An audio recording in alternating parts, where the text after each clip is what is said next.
See this intro, the more I love it. It's grown on me.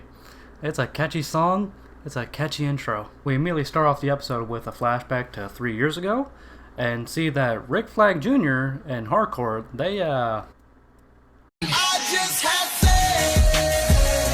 character building, world building. I like that. James Gunn, you're very good at that. Please start off the episode with Chris being woken up by his brother. He's still in the other dimension, which I feel weird calling it a dimension because it essentially is what DC interprets other Earths as in the comics for the multiverse. So, like, do I call it an Earth? Do I call it a dimension? They call it a dimension in the show, so I guess I'll call it a dimension. So he's texting with other Dimension Hardcore, and they're going to meet up at her job. Where her job is? Argus. How he finds that out is he basically plays pop quiz with Keith, and it's actually a really funny way to convey information. So he's rushing out the door, and he realizes he's going to be late to this meeting with Hardcore. And Keith just tells him, hey, why don't you just take your motorcycle? And he goes to see the motorcycle, and it's an okay reveal, but man, this motorcycle looks so silly.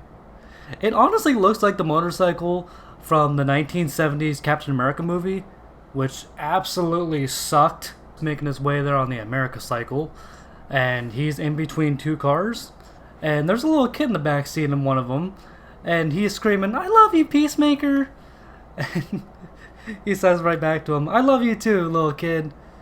Really cute moment. And then we get another moment right afterwards. The lady in the car next to him says that she loves him. That's what she said. Meanwhile, To our dimension, and we see the 11th Street kids. They're majorly hungover. So we see Hardcore and Dawn from the Minecraft movie. They have this nice little heart-to-heart. They have this nice little girl-to-girl moment where it's just bonding as friends, just talking about issues. Until Adrian interrupts it, and he's just spewing weird shit. He's talking about just weird spider facts, like, I can just name everything about spiders. This guy's a gem of a character. I love this dude. And where's the lovable big boy economist, you may ask? Yeah, he was puking in a bathtub. Our heroes, ladies and gentlemen. So Peacemaker finally arrives at Argus, and after some great comedy with it, he finally meets up with Hardcore, and spoiler alert, plot twist, Rick Flag is alive in this dimension. Alright, this is gonna cause some drama. But we see the people at Earth 1's Argus. Yeah, they're planning to invade the home of Chris, take out Eagly, and bring in Chris for questioning. But we see life's going a little too well for Chris in this other dimension. He's going on like a non-official date with Hardcore. They're having a good time. Their chemistry is really cute together. Their chemistry in the first season, they were cute together. And then also now, I could see them as a couple. But say they do get together, we're going to get the inevitable reveal that Peacemaker killed the other Peacemaker. Other Hardcore's going to find out about it.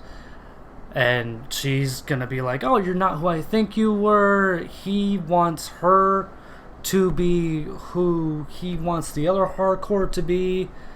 So it's just a bunch of drama that is inevitably going to backfire on them. So, like, you can't really see where this goes. It's very an unpredictable season so far. Everything starts going a little too well for these two. A terrorist group attacks the DMV that they're next to. If you haven't seen this episode, just watch this scene alone.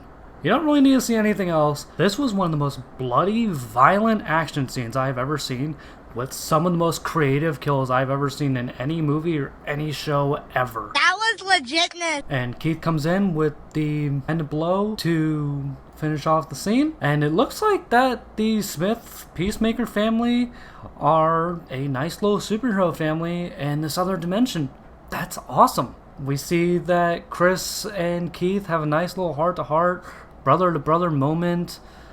And it seems like this dimension is just way better for Chris. But we find out that in the other dimension, that the principal from Mean Girls, who's bird blind, and Argus are gonna invade the home as Chris is coming back simultaneously. Man, this was a great character-based episode. Probably my favorite episode of the season so far. progress the plot along, builds character, builds the world. Only one action scene. But I'm fine with that because of the fact that it was worth waiting for. And I don't need non-stop action when your characters and your story keeps me invested. But that action scene alone was brutal. It was creatively violent. What do you think of this episode? Let me know in the comments below.